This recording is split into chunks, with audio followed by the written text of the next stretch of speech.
Are you the keymaster? Because I am the gatekeeper. You don't have a vagina. It's like a sex... Listen. Because, you know, like, the gatekeeping in the community and the... Welcome to the Horror Nights Gauntlet.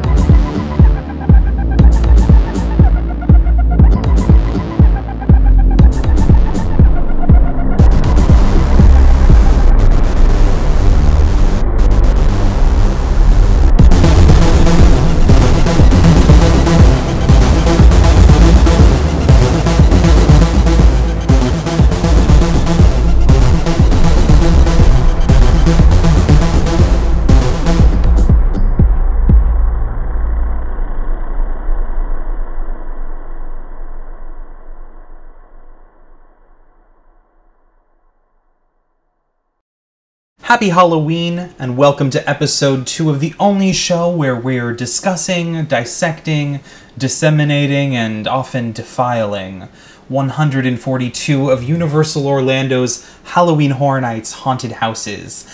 This week we're starting from 135 and we're just ravishing through them to 131. So without further ado, let's get into it. Alright, coming in at 135, Revenge of the Tooth Fairy.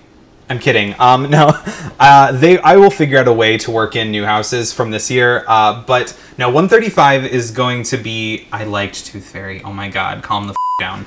It's not this low. It's not low at all. Coming in at 135 is 1999's Universal Creature Feature in 3D. This was in Nazerman's. Nazerman's, we had this joke last week. I'm not gonna do it again. Nazerman's in the New York section of the park. This was apparently the very first 3D house, and let's just get right into Universal's official description, which was, put on your 3D glasses as some of Hollywood's worst nightmares literally jump off the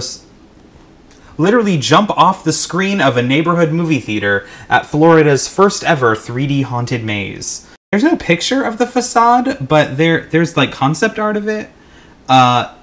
It honestly really reminds me of the old 2009 marketing for Ripped from the Silver Screen. I wish I could find a picture of this. I've been digging. Maybe we'll see. Maybe I find something, but so far no luck. I specifically remember, I mean, I was little, so I was like holding on to my dad the whole time and like fucking terrified. But like, I remember, maybe I made this up, but I feel like I remember Dayglow, Chucky, and Tiffany. And I remember Frankenstein, or the monster. I remember the monster.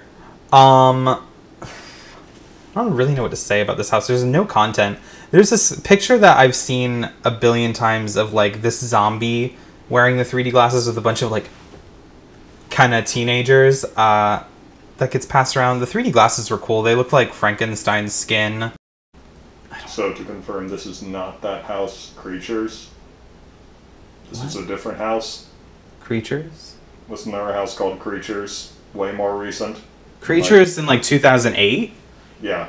Are you thinking of Creatures is this a different house? Or The Spawning? This is a completely different house. Is this a joke? One with the tentacles? Is this a bit? Kind of. Kind of. So you've probably noticed a trend by now. This is the third 3D haunted house, and this is only episode 2.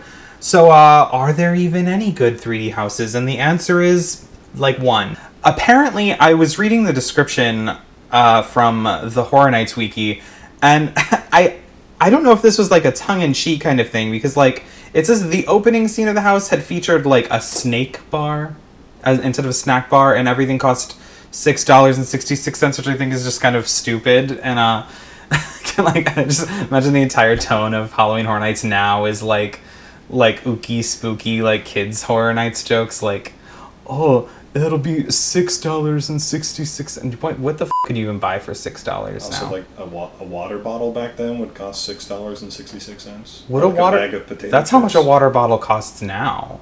Is it? I thought it was like $4. Is it? Okay, so like You have, what, in the skeleton bar this year, there's, like, Franken-fried gut bullshit.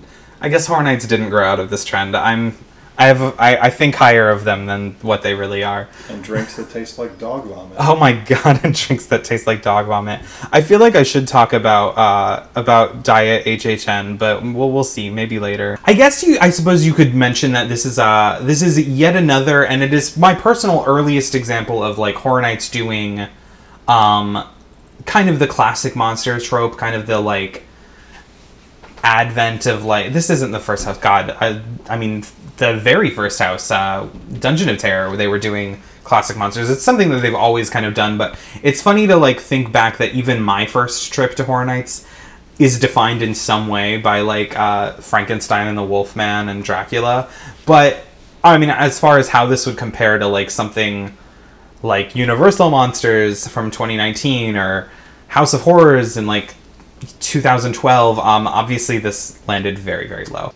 I don't even really have like positive or negatives to say about this because I have so few memories of it. I suppose it's this deep in the list just because there are a lot of things I couldn't morally say I hated more than this, and I couldn't honestly say that I loved this more than something like the next house on the list. So it's a mix of maybe indifference, lack of memory, and perhaps lack of quality, and that has put it here. So I don't have a ton to say about this house, and I'm sorry for those of you who maybe do remember it a little better than I do, but I'm happy to have gotten to experience it, and to say I got to do the original 3D house. So coming in at 134 is a haunted house that I have heard a lot of arguing about. I sincerely do know people who actually love this house, and I think this may be the first thing on the list that there could be some actual derision about, and maybe some arguing. But I kind of hate this house. Maybe it could have been lower, maybe it could have been higher, but I feel pretty good about where it's at on the list.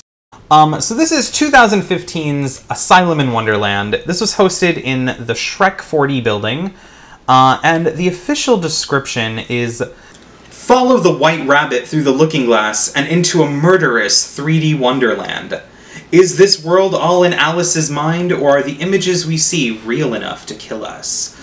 So Asylum in Wonderland 3D is a sequel to, spoiler alert, one of my favorite scare zones from 2008, which was Asylum in Wonderland. And that experience was very, like, fashion. It felt like Vanity Ball and Vamp 55, like, it was very character-driven, like, interactive kind of based scare zone where you were really, like, one-on-one with the characters, with Alice and with the Tweedles and with the Mad Hatter and the White Rabbit. And this haunted house was none of those things, and it was also, it didn't feature anything in terms of design that I really loved. So this is set in a comic book version of Alice in Wonderland, but the idea is that, like, Alice is in an insane asylum, and, like, the world of Wonderland is, like, seeping through, and I really thought they were gonna, like, take this idea, like, Full Tilt Boogie, and, like, just go wild with, like, insane asylum patients, and, like, I realize, like, expectation versus reality, like, you know, you can't judge things based on what they didn't do, but, like, how are you gonna call something Asylum in Wonderland and have one scene set in an asylum? No, I mean, like, because when I think about, like, what I wanted this house to be, which I realize this is going to turn into more of me just talking about what I want, but this is my fucking show. And what I wanted was, like, you're in a padded cell, but the walls are, like, fabric that, you know, if you light it from behind, you can see through it, and you see, like, the fucking Queen of Hearts being fucking scary and shit. Like, I wanted to see, like, the Mad Tea Party could have been, like, a rec room in an asylum, and, like, you could have still had people dressed in, like, the Dayglow outfits, but, like, I wanted that, like, balance of, like, surrealism and, like, reality, and, like, I wanted to see, like, a real, like the rec room in Asylum from 2000, from American Horror Story, whatever. I know that was, like, the following year, but, like, that's where my head was at that year, and, like, I just wanted to see, like, I don't know, people in, like, straight jackets, but, like,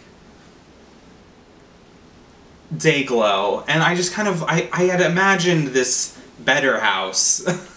And what I got was, like, a Jim Henson, which, that's not a criticism of Jim Henson, it's just, it wasn't what I wanted.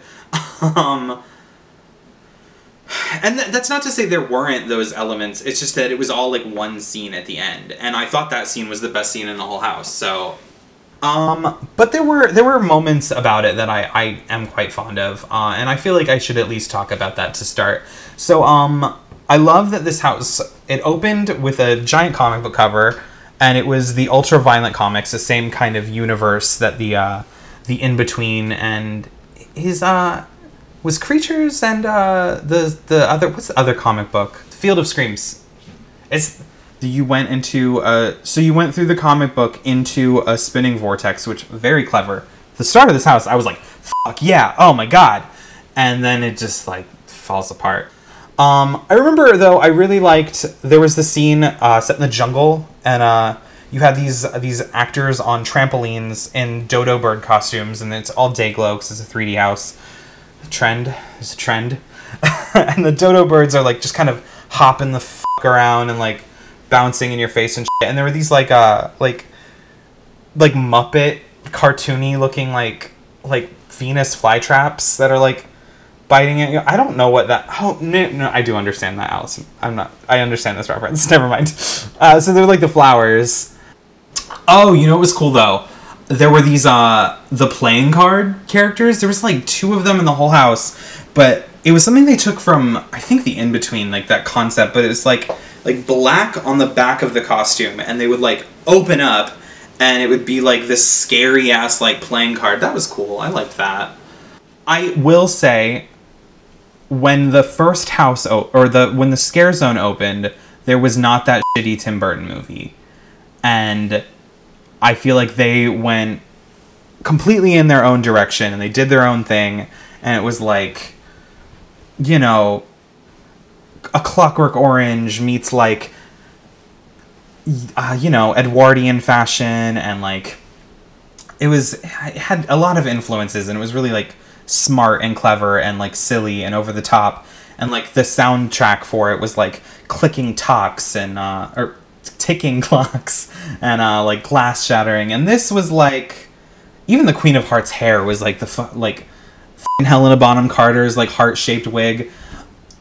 I don't know. You know what was the epitome of this house for me is in the Mad Tea Party scene. You're in this completely day glow room, and the ceiling is like the size, like as high as an office, which I realize they've made Shrek work before.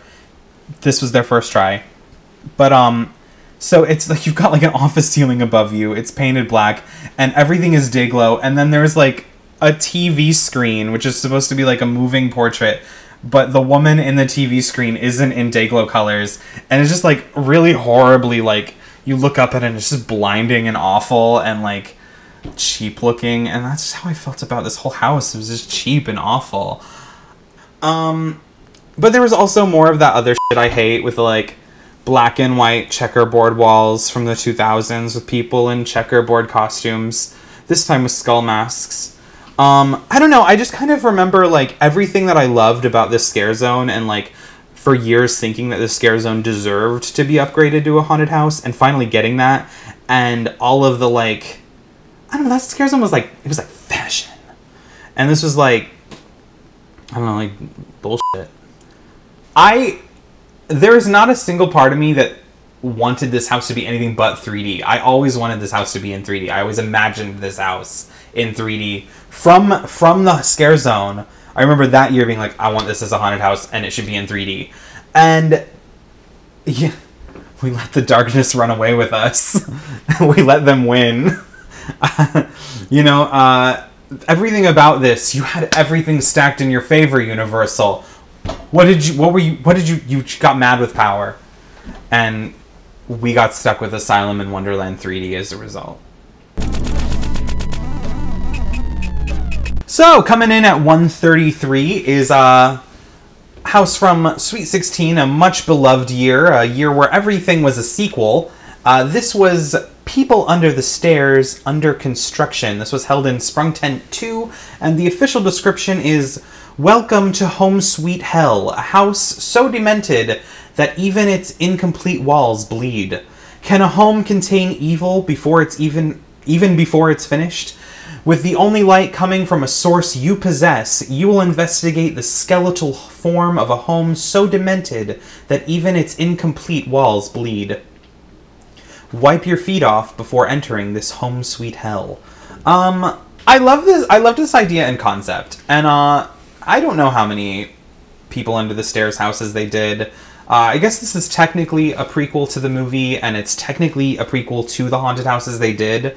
I've never even seen this movie, so I can't even talk on that. But I love it in concept. I love you are given a hard hat because it is under construction, right? Every 12th guest or so would get a hard hat with a lamp on it, and it was set, I think it was RFID, and as you would walk around, it would trigger different lighting effects. So sometimes your light would go out, sometimes it was strobe, it would turn red, it would turn, it would change colors, whatever, and it would change the idea was that it would change the environment. This did not work. For People Under the Stairs, in theory, again, this was a cool idea.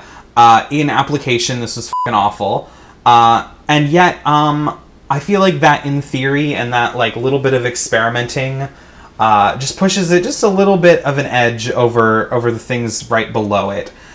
So essentially, the idea for the house was that it was completely blackout. It was in the tent. As you walk up to, I think this was the first house in the Spartan tent too? And essentially, everything on the inside is completely blacked out. It was like, you could kind of see, it was never dark enough that you couldn't see, like the exit signs would just light the house for you. But everything was like black tarps on the wall, and there would be like, I remember there were like guys in like gimp suits, which I thought was like kind of ooky, spooky, a little like kind of sexy, but like creepy. I don't remember much. I love that, like, there's this thing that apparently people would just, like, get so sick of the fucking headlamp, they'd just, like, leave it halfway through the house, and there'd just be, like, a fucking pile of, like, headlamps just, like, fucking strobing, and you're like, is that decor? No, it's people just being over the bullshit of this haunted house. The only thing I really remember working was there's this cool, like, you'd round a corner, and you'd hear, like, a shotgun, and you'd get, like, blasted in the face with, like, hot air and hot water, and there'd be, like, smoke. I remember that being like, whoa. It was just like a lot of like, it was just black, and it's just conforming to that same feeling that has persistently put things in the bottom, which is no effort means I won't like you. You know, they could for the future. So The Conjuring, you know, it gets pulled again. Haunting of Hill House gets pulled again, and Netflix doesn't want to participate in the event. So instead of spending any money, you know, we're in a pandemic, what Universal does, they just fucking paint the whole house black. They'll hire John Murdy to do it himself, and they'll give everyone a headlamp, and they don't even have to light the motherfucker. You just send people in, and it's like, oh, it's under construction. It's People Under the Stairs. So you're just like walking through a haunted house, but it's still, everything is still Haunting of Hill House, so there's still like the bent neck lady, but she's in a gimp suit. I much preferred the sequel to this house. The People Under the Stairs, the Indian in the Cupboard. The People Under the Stairs, the Lady in the Water. The People Under the Stairs Room, starring Brie Larson. The People Under the Stairs and the Sorcerer's Stone. Here is the church, and here is the steeple, and open up the doors and see all the people under the stairs. The People Under the Stairs Room, starring Brie Larson, but you have to get rolled up in a carpet, and you do the whole house in the bed of a truck. So it's actually a social distance. It's one of those drive-through haunted houses. And you gotta look for the shed to shake yourself out. and also experience speaking to another human for the first time in your life. Jacob Tremblay. I haven't seen The Room. Stop talking about fucking Room. Brie Larson gives birth to Robin from the Harley Quinn cartoon. Oh. While imprisoned in a shed. It's a dark joke. Alright, coming in at 132 is a house from 2017 that I know everyone hated. And I have mixed feelings on it. This is going to be The Horrors of Blumhouse, located in the MIB tent. The description is from the minds behind Insidious, Sinister and the Purge comes to the horror of comes to the horrors of Blum. What a mess. They wrote this. This doesn't even, as a sentence, what does this say? From the minds behind Insidious, Sinister, and the Purge comes to the horrors of Blumhouse. I don't even know what this is supposed to say. It's about as coherent as the house. The horrors of Blumhouse. It was aight. The horrors of Blumhouse. It was definitely the worst house that year. The horrors of Blumhouse was not good. The horrors of Blumhouse. Black walls. The horrors of Blumhouse had the horrors of Blumhouse. The horror of Blumhouse. The horrors of Jason Blum's house. Jason Blum's whorehouse. The biggest little Jason Blum whorehouse in Texas. So, as per usual, I guess I'll spout some, like, niceties towards it first before I shit all over it. I liked the facade. I liked that it was, like, the Blumhouse logo, but it was, like, 3D, and I liked that eventually they did, like, projection mapping on it. And you know why it was eventually? Do you know why? Because Ouija got ripped out at the last minute and got replaced with everyone's favorite thing to replace things with. The Purge. I hated this house. I don't have a lot nice to say about it, and I know most people feel the same way. I feel like quality, like consistency, is what puts it a little bit ahead of some of these other houses. It's just not as bad, but I did have more of a, like, I'm being inconsistent. Listen, okay, sometimes I'm a little bit more objective and sometimes I'm a little bit more subjective, and whatever, it's my list. Okay, I think that this house landed here. I like that each house got, like, a little title card, so, like, Sinister was, like, the blood on the door, and the Purge, I don't even remember what they did for the Purge. I remember that it had a title card. I like when they do, like, a, now you're entering this. I like that in a haunted house. I liked, I've never seen Sinister. I don't have that much to say about it, but I liked, what is his name? Mr. Sinister? It is Mr. Sinister? No, I don't know. Is it? I liked Mr. Sinister with the no mouth. And I like... Is Adam Scott in that movie, or did the actor in the house just look like Adam Scott? Ethan Hawke. Is it? No, Ethan Hawke's in The Purge. No, Ethan Hawke is in Sinister. Ethan Hawke is definitely in the first Purge. Well, he's definitely in Sinister, too. He's the writer or the journalist in Sinister. So Ethan Hawke, by virtue of Adam Scott in that hallway, but then The Purge, but no Ethan Hawke. So The Purge was one room. Does The Purge ever work as a haunted house? I liked The Purge house when it was just The Purge. I mean, I know it was Scream. Maybe I liked it because it was Scream, but it felt like The Purge. I have a complicated relationship with The Purge at Horror Nights, and The Purge did not work in this context. The Purge was probably the better half of Blumhouse 2. But I don't know. Maybe it was the objectively better half, but I kind of liked the Happy Death Day part better. I don't know. In my mind, the Purge section of this house didn't work in the way that the first Purge movie didn't work as The Purge. That's fair. Because, so the Purge Haunted House from 2015, yes, it was a Scream house that they purged, but you had varied environments. You had a lot of different shit happening. You had a lot of, like, oh, this is, chaos overrun all over things. It was literally, and I get that this was also the Purge taking over a previous house. Listen, you can put a helmet on a house, or you can put the Purge on it. Those are your options. It's a fucking dog. Is it done? What were we talking about? The Purge? Mm-hmm. The Purge, I don't know. It is like one scene. It was one room, and it was in a house, and there was, like, people hanging from the ceiling. I have nothing bad to say about the Insidious section, actually. I liked everything about that. But I like Insidious. And I liked that haunted house quite a bit. And if this had just been, like, another Insidious house, maybe I would have landed higher, but it got dragged down by that, like, shitty Purge section, and by, like, I don't know, I thought the Sinister section was kind of just whatever. I don't know, okay, I liked that part where it was Insidious, and you were walking around, and there's the white curtains, and there's a thing on the other side of it. So Insidious is a good movie. I like to imagine that the lipstick demon, from the first Insidious, I like to imagine that the lipstick demon from the first Insidious is Tiny Tim, but I can't do a good Tiny Tim impression, so he's like basically Mickey Mouse, and he's like, tiptoe, I'm Mickey Mouse, the trick switch, I'm gonna get in that little boy, and here I come. Can I tell you something legitimately scary that I think of every time I think of Insidious? Okay. The first Insidious came out at a time that I was working as a projectionist. Okay.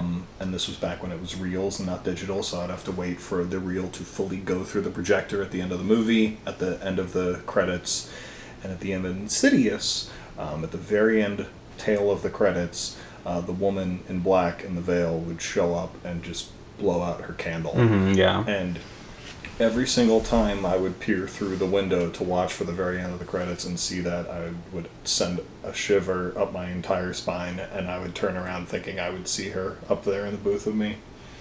Oh, this is like not a joke story. That's spooky. I thought you were gonna say she was up there masturbating and splicing porn into the movie. No, that was me. Oh, sorry, did you want me to change that story? And then I turned around and she was sucking my dick! Of course I would invite the lipstick demon to a rainbow party. I don't know what to say about this house. I feel like everyone's really gonna expect me to rip this one apart. And then there's this like messy ending where it's just, you know how I feel about these black walls, man. But this time they were black walls with like goop all over them, but it was like glowy goop. But it did that, but it was also, we like that thing where it's like everything you saw before is here again and attacking you. I like that about it. I just thought it looked like shit. So this was the worst house that year. Every house so far has been the worst house of that year. I think. Yes, so far, every house up until this point has been the worst house of that year. But all of that is about to change. Alright, coming in at 131 is a house that, in retrospect, I kind of like, and was not the worst house of that year. The very first house of the list to have escaped the title of worst house of its year. This is 2002's Maximum Carnage. It was housed in what is called the Carnage Warehouse, named after this haunted house, actually. This house description, let's see. Venture into the labyrinth-like secret hideout of the malevolent Carnage, an insane criminal with an incredible alien powers who's bent on mindless destruction. So this was paired with a scare zone in Marvel Superhero Island. It was called Island Under Siege, and the idea was that, led by Carnage, all of the classic Marvel supervillains, and by classic I mean like not at all. I'm going to read this from the wiki because I thought this was funny. Villains such as Zorn, Scream, and Mephisto appeared throughout the house attempting to slaughter guests, as well as the Punisher. I love that they're like, no one knows any Marvel villains. Marvel villains. But the idea was that they had murdered all of the Marvel superheroes, and you'd see like Captain America's shield in the rubble and like Spider-Man's costume hanging from the side of a building. And it's like a concept that I can't imagine happening ever again, and yet I feel like now is the time when this would be literally the most successful haunted house. It feels like a haunted house that is often just spoken of in rumor and whispers, especially among newer Horror Nights fans. Like, they'll say things like, I heard that there's a headless Spider-Man, like decapitated in the haunted house. And I don't know where the truth actually lies. And no one does. No, so this is all conjecture. But the rumor for why this house in the scare zone kind of pissed off Marvel was that Marvel was, I guess, scared that by seeing the superheroes dead, that little kids would then think that their hero was dead, and then they would, in real life, and then they wouldn't buy the comic book, right? And I think that's really funny because, like, in Avengers Endgame, they just, like, fucking kill everybody. And so I guess this house and the scare zone, like, really pissed off Marvel, and they were like, you're not allowed to fucking make Marvel scary ever again. Which is funny because, like, in the, like, grand scheme of things, like, Marvel Zombies has been around for, like, what, like, 20 years? Like 20 years. Maybe, I don't know. A long fucking time. And, like, I feel like now, like, I mean, there's, like, all the time they're like, yeah, kill off all the heroes. Like, that's cool. People love that. So it's like Deadpool destroys the Marvel universe or murders or, I don't know. I feel like if Disney didn't own Marvel now, that this today would, like, have gone over very well, and, like, also we wouldn't have seen, like, Zorn. Oh, there were some other villains in the scare zone. Crossbones is in this. So there is actually, like, footage of this house because of that documentary, so, like, I'll have that. There's the Punisher had a costume. It's funny, like, seeing these two because, like, we know what the park is capable of doing as far as, like, hero and villain costumes. Like, I actually really like the in-park Green Goblin, and, like, seeing, like, the Punisher, like, the costume is funny. The Mephisto is, like, a Halloween devil mask and, like, with a big collar. With the Widow's Peak. I love that Scream. She gets some cross promo, getting to be in the ride and the house, and there is a tiny little baby nothing visual of it. I love even, like, the just the juxtaposition of what these characters looked like in the 90s and in the early 2000s versus what they looked like in the actual haunted house itself. Was Scarlet Witch in this house? What the fuck? No, she had to be the scare zone, right? That's Scarlet Witch. That's cool. What the fuck? Oh my god. Okay, so, like, this was not honestly a good haunted house. This was, like, it was an okay haunted house for, like, being a, like, evil industrial warehouse kind of thing. But as a, like, comic book haunted house, like, it's terrible, and it's down here for that reason. I love looking at, like, you know, good horror. Like, okay, Venom, for example. I guess it's debatable who is more popular, Venom or Carnage, but, like, a Venom haunted house, you have that amazing Venom comic that's basically The Thing. Like, you could have done Venom in the snow. There's so many things it could have done.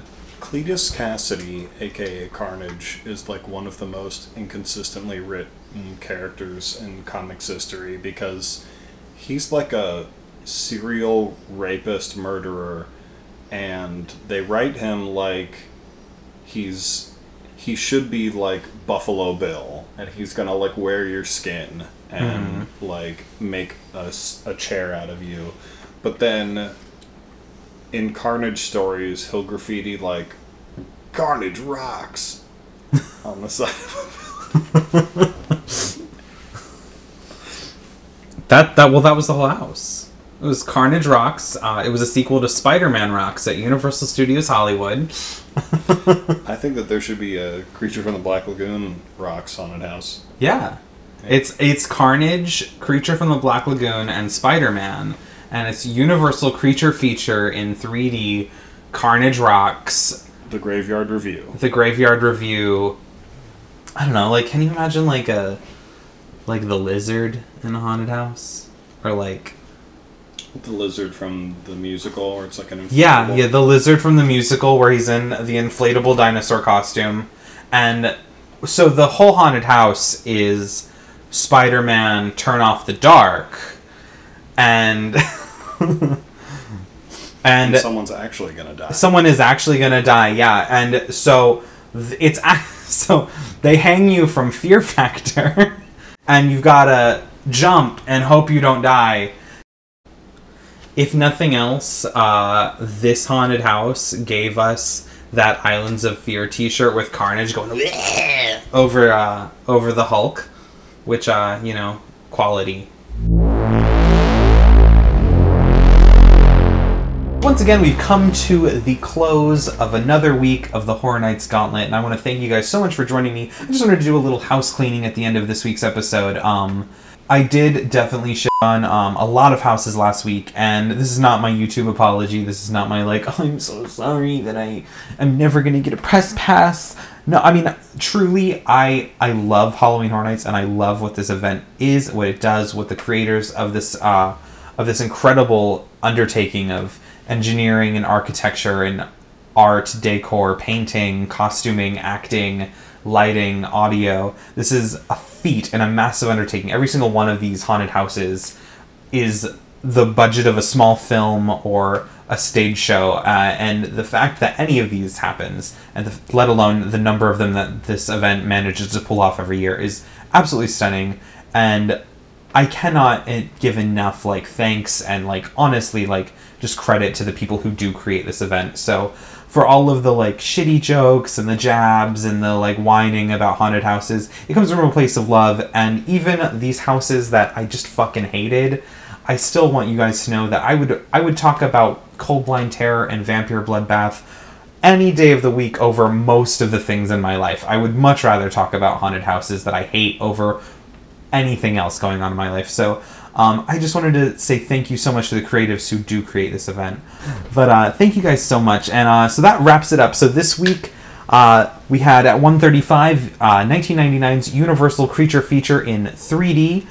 Coming in at 1:34 was 2015's Asylum in Wonderland in 3D. At 1:33, 2006's The People Under the Stairs Under Construction.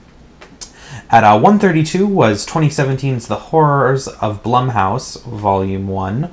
And at 1:31, closing out this week, is 2002's Maximum Carnage. So I want to thank you guys. Go ahead down below and tell me why I'm a fucking idiot for hating Asylum in Wonderland, why I'm a moron for not knowing who Zorn is.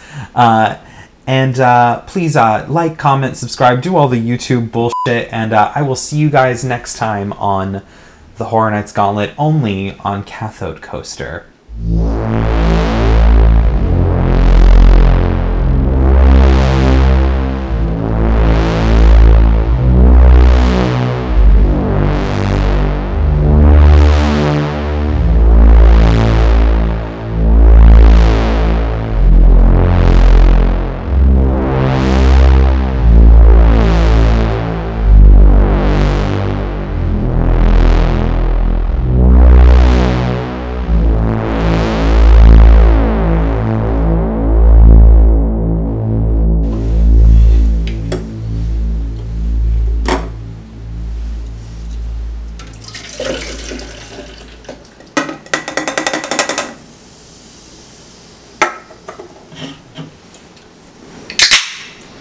I'm trash.